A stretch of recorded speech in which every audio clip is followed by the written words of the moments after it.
जो ज्यादा सोचते हैं ये कहानी सुने। मित्रों, आजकल के व्यस्तता भरे जीवन में अनगिनत व्यक्ति तनाव और चिंतन ग्रस्त रहते हैं, जिसका कारण कोई और नहीं बल्कि वह स्वयं ही है।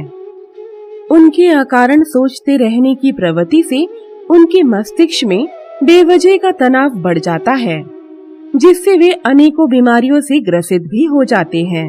मात्र इतना ही नहीं, ऐसे व्यक्ति सरल से सरल कार्य को भी कठिन बना लेते हैं और कई बार उनकी व्यर्थ की सोचते रहने की प्रवृत्ति से वे सरल निर्णय भी नहीं ले पाते। आज की इस वीडियो में एक कहानी के माध्यम से मैं आपको बताऊंगी कि किस तरह अत्यधिक चिंतन सरल कार्य को भी कठिन बना देता है और किस तरह से अधिक चिंतन से बचा जाए।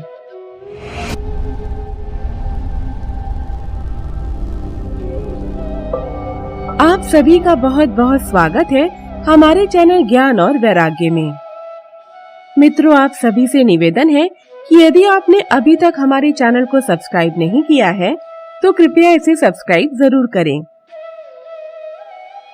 और आप किस गांव से, किस शहर से या फिर किस देश से हमारे इस वीडियो को देख रहे हैं, हमें कमेंट बॉक्स में बताएं। तो आइए शुरू करते हैं आज का यह वीडियो। अमित बहुत ही होनहार लड़का था, लेकिन उसका जीवन उसके हुनर के बिल्कुल विपरीत था।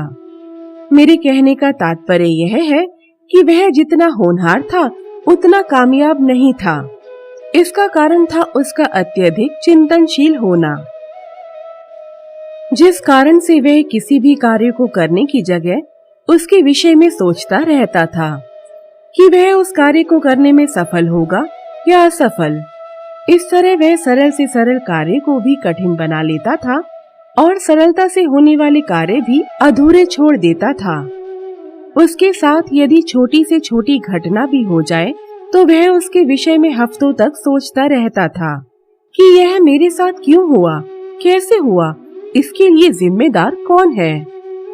अमित अपनी हर नाकामी के लिए ईश्वर को दोष देता था और यदि कोई उसके साथ थोड़ा सा भी गलत कर देता तो वह उससे बदला लेने के विचारों में ही डूबा रहता और प्रसन्न रहता था। इस तरह उसका जीवन आगे नहीं बढ़ रहा था।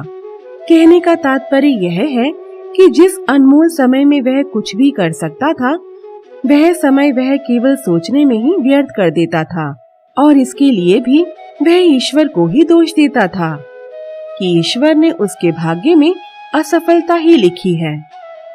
अमित सदैव वर्तमान की जगह भूतकाल में हुई घटनाओं के विचारों में ही घिरा रहता था, जिस कारण से वह अवसादग्रस्त भी हो गया था। उसके अपने मित्रों और सगे संबंधियों से भी संबंध खराब हो गए थे, क्योंकि विचारों में डूबे रहने की वजह से वह ना तो किसी से अच्छे से बात करता था और ना ही किसी पारिवारिक या सामाजिक कार्यक्रम में भाग लेता था। एक दिन वह अपनी सभी परेशानियों से छुटकारा पाने के लिए एक साधु के पास गया और उनसे अपनी सभी परेशानियों के बारे में बताया। साधु ने अमित को वहीं बैठाया और आश्रम में चले गए।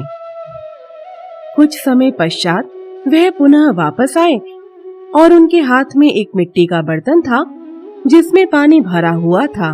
उन्होंने वह मिट्टी का बर्तन अमित को दिया और कहा, इसे थोड़ी देर पकड़कर रखो, मैं कुछ कार्य करके आता हूँ। लेकिन एक बात का ध्यान रखना कि बर्तन को धरती पर मत रखना। और जाते हुए अमित से पूछा कि इसका भार अधिक तो नहीं है?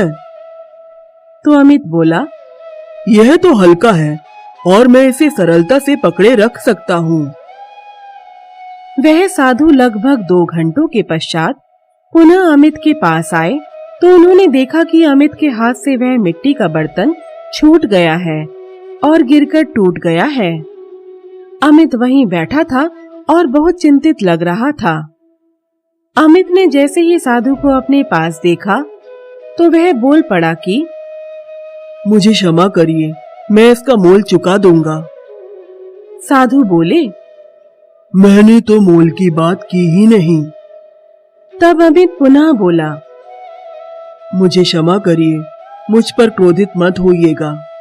तब साधु बोले, अरे मैं तुम पर क्रोधित भी नहीं हूँ, बस तुमसे कुछ प्रश्न पूछना चाहता हूँ।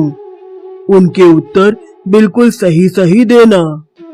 यह बताओ, जब मैंने तुम्हें यह मिट्टी का बर्तन दिया था तब तुमने स्वयं कहा था कि यह हल्का है, तो फिर यह तुम्हारे हाथ से कैसे छूट गया? और तुम्हें यह क्यों लगा कि इसके टूट जाने के पश्चात मैं तुम पर क्रोध करूंगा या इसका मोल मांगूंगा? और अगर तुम चाहते तो उसे नीचे भी रख सकते थे। अमित बोला, हे साधु महाराज, मिट्टी का यह बर्तन बिल्कुल हल्का था, परंतु कुछ समय पकड़े रहने के पश्चात मेरे हाथों में पीड़ा होने लगी। जैसे जैसे समय आगे बढ़ता गया वैसे वैसे मेरे हाथ अकड़ते गए और मेरी मांसपेशियां भी अकड़ने लगी और सुन्न हो गई। मैं उसे नीचे तो रखना चाहता था, तो मुझे लगा कि मैं उससे पकड़े रख सकता हूँ, परंतु मैं गलत था। जब मुझे इस बात का भान हुआ तब तक बहुत देर हो चुकी थी, जिस कारण मेरे हाथ से मिट्टी का बर्तन गिरकर टूट गया। तब साधु बोले कि हमारे जीवन की परेशानियां भी मिट्टी के उस हल्के बर्तन की तरह है। उनके बारे में थोड़ा बहुत सोचना ठीक है, परंतु उन्हीं के बारे में सोचते रहना गलत है। ऐसा करने से मन में भार बढ़ जाता है। अपनी पिछली गलतियों के बारे में सोचकर उनसे सीख लेकर कि वह गलतियां दोबारा ना हो, आगे बढ़ जाना चाहिए। यदि उन्हीं के बारे में सोचते रहे तो हमारा वर्तमान उन्हीं के बारे में सोचकर ही व्यतीत हो जाएगा और हम आने वाले कल में आज की इस गलती के बारे में सोचकर उसे भी व्यर्थ ही गवा देंगे। मित्रों, हम में से अधिकतर लोग भी अमित की तरह ही हैं, जो बीते हुए कल की बातों के बारे में ही सोचते रहते हैं और आज का स्वर्णिम समय व्यर्थ में गवा देते हैं। अतीत में की गई गलतियों के विषय में सिर्फ सोचते रहना हमें असफल व्यक्ति बनाता है और कामयाब व्यक्ति अपनी गलतियों से सीख लेकर आगे बढ़ता रहता है। किसी भी कार्य को करने से पहले अच्छी तरह से सोच विचार लेना अच्छी बात है, परंतु उसके बारे में सोचते ही रहना गलत है, क्योंकि ऐसा करने से हमारे मन में अनेकों विचार आते हैं, जैसे उस कार्य में हमें सफलता मिलेगी या नहीं, वह कार्य सरल है या कठिन। इस तरह के विचार सरल से सरल कार्य को भी कठिन बना देते हैं और कई बार तो सरल कार्य को कठिन मानकर हम करते ही नहीं। तो मित्रों, यदि हमें अपने जीवन में सफलता प्राप्त करनी है तो कोई भी कार्य सोच विचार कर ही करना चाहिए, परंतु अत्यधिक सोच विचार करना किसी भी कार्य को करने से रोक सकता है। तो आज के लिए इतना ही। आशा करती हूँ कि आपको हमारी आज की यह वीडियो पसंद आई होगी। आप सभी से निवेदन है कि अगर आपको हमारी आज की यह वीडियो पसंद आई हो तो इसे लाइक करें, अपने मित्रों के साथ शेयर करें और हमारे चैनल को सब्सक्राइब करना बिल्कुल न भूलें। तो मिलते हैं अगले वीडियो में, तब तक के लिए नमस्कार।